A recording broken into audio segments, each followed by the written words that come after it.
गिबियावनो आंनि खुलुमनायखौ बयनिसिमबो बावहरग्रोनाय थाबाय। आं दिनै मोनसे बिसय लानानै फैदों, बेनो जाबाय धोनि जानाय। नोंबो बोरै धोनि जानो हागोन, आं बिनि सायाव दिनै सावरायनो लादों। मानोना जों धोनि जानाया गोनांथार। जोंनि बे बुहुमाव जोङो थांनानै थानायाव जोंनि गावनि न'खरखौ सलायनायजों लोगोसे जोंनि समाजनि हारिनि खामानि मावनायाव जोङो धोनि जानांगोन।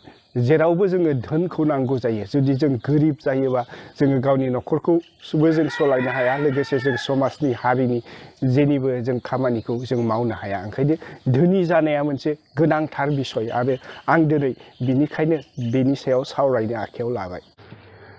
धोनि जानो थांनायाव नोंहा मोनसे टारगेट थानांगोन। नों बेसेबां करोड़, साप'ज नों बेसेबां करोड़नि जेनेबा धोनि, हमना ला 100 करोड़ बा 500 करोड़ बा 1000 करोड़ बा बेबायदिनो मोनसे टारगेट थानानै बे टारगेटखौ लानानै नोङो लासै लासैनो जों मावलांनांगोन। मानोना सासे गिदिर मानसिया बुंदों नोंनि गोसोआ बेसेबांसिम नोंखौ थांहोयो बेसेसिमल' थांनो हागोन, नों बिनि बारा थांनो हानाय नङा। ओंखायनो जोंनि गोसोनि सिङाव जों साननांगोन जों बेसेबां माहाजोन जागोन। मोनसे टारगेट थानांगोन जोंहा खै करोड़ आंनि मालिक जानो, बा आंहा बिल्डिं न' बा न' बां बेफोरबायदि मोनसे टारगेट थानानै लासै लासै जों मावलाङोबा सानसे नोङो बेसेसिम सहैनो हागोन। गोबां मानसियानो आन्दायो, मानोना आं दा गोरिब, आं इयुनाव बोरै माहाजोन जानो हागोन फोथाया, गावनि सायावनो मोनसे फोथायनाय गैया। जोङो फोथायनाय थानांगोन। गोबां गोरिब मानसिफोराबो माहाजोन जानो हादों। जेरै जोङो एग्जाम्पल जोंनि भारतआवनो जों लानो हायो धीरुभाई आम्बानी।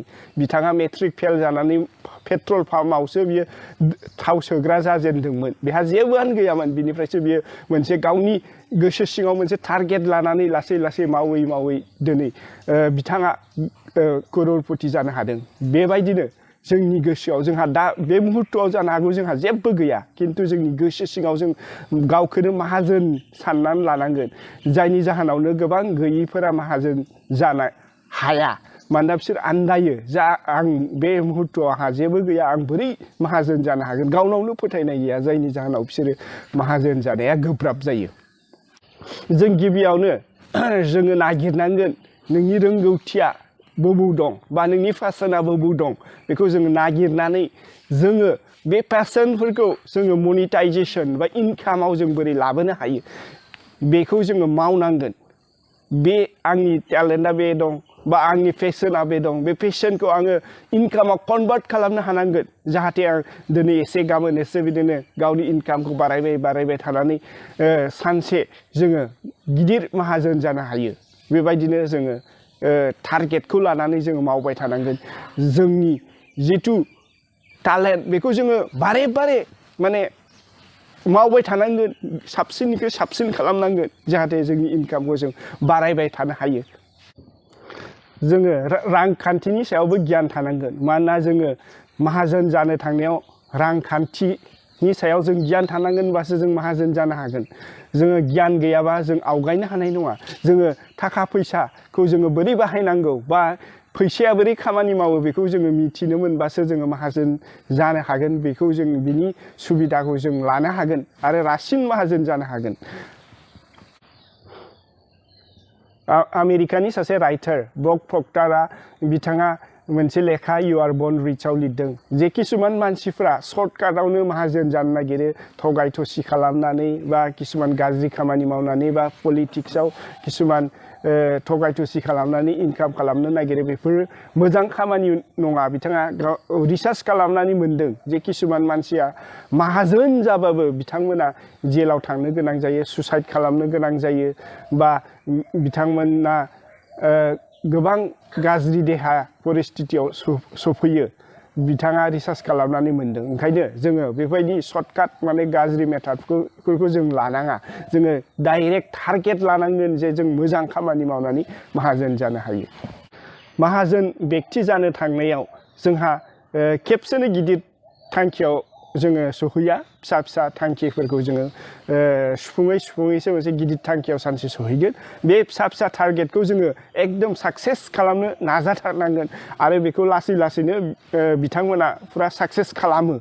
आरो बिथांमोना 80-20 टारगेटआव थाबाय थायो। बिसोरो 50% टाइमावनो गावनि एम गावनि अबजेक्टिभखौ बिसोरो बेयाव खामानि मावबाय थायो आरो 20%खौसो बाहेरा खामानि मावो बिथांमोना सब समय गावनि जितु एम बेयाव थाबाय थायो जाहाथे गावनि एमफोरखौ गावनि फिसा फिसा टारगेटफोरखौ बिसोरो फिलआप खालामनो हायो आरो साक्सेस खालामनो हायो बेयाव अराय सम बिसोरो नाजाबाय थायो धोनि व्यक्ति जानोबा अराय सम धोनि व्यक्तिफोरा मा गुबुन धोनि व्यक्तिफोरा माबायदि धोनि जादों बिसोर मा खामानि मावो बेखौ माने सोलोंनो नाजायो आरो गुबुन गावनिख्रुइ देरसिन धोनिफोरनाव बिसोरो थाङो बिसोरजों लोगो लायो बिसोरनिफ्राय सोलोङो अराय सम बिसोरो सोलोंनो रेडि जायो जायनि जाहोनाव बिसोरहा लासै लासैनो मोनसे गियाना फैयो धोनि बोरै जायो बिसोरनि लाइफस्टाइल बा माइन्डसेटफोरखौ सोलोङो आरो बिसोर गोरों जानानै लासै लासैनो बिथांमोना धोनि जायो आरो धोनि व्यक्तिफ्रा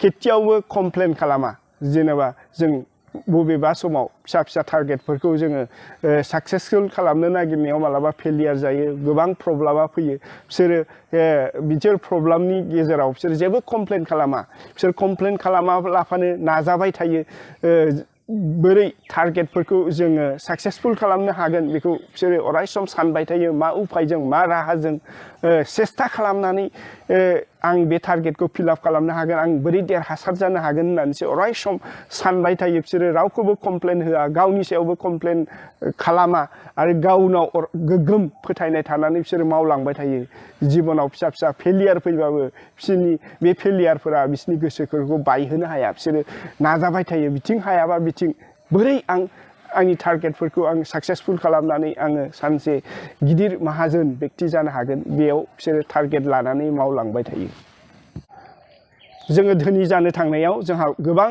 साहस नांगौ जायो जोङो साहसैबासो जों धोनि जानो हायो मानोना सासे गिदिर मानसिया बुंदोंमोन success cannot be your friend if fear is your ruling planet जोङो गोबां साहस जोंनो नांगौ जोंनि बिजनेस मावनाय बे खामानि मावनायफ्राव मानोना जोंहा रिस्क फैक्टर जितु रिस्क फैक्टर जों रिस्क लानो हानांगोन जों समाव जों रिस्कफोरखौ जोङो कैलकुलेट रिस्कफोरखौ जोङो लानानै जोङो साक्सेसफुल जालांनांगोन गोबां साहस नांगौ बेफोरनि थाखाय ओंखायनो जोङो सासे मानसिया गोबां साहस खालामनानै जोङो जोंनि बिजनेसफोरखौ जोङो मावनांगौ गोनां जायो ओंखायनो साहसाबो मोनसे गोनांथार माहाजोन जानायाव जोङो माहाजोन जानोबा अराय सम जोङो पजिटिभआव थानांगोन जों पजिटिभ खोथा रायलायनांगोन पजिटिभ साननांगोन होमबासो जों माहाजोन जानो हागोन मानोना लाइफआव मालाबा समाव जोङो फेलियरबो जानो हागौ फिसा फिसा खिन्थु बे समावबो जोङो अराय सम पजिटिभ साननांगोन मालाबा जोंनि साननायफोरा जाफुङाबो जानो हागौ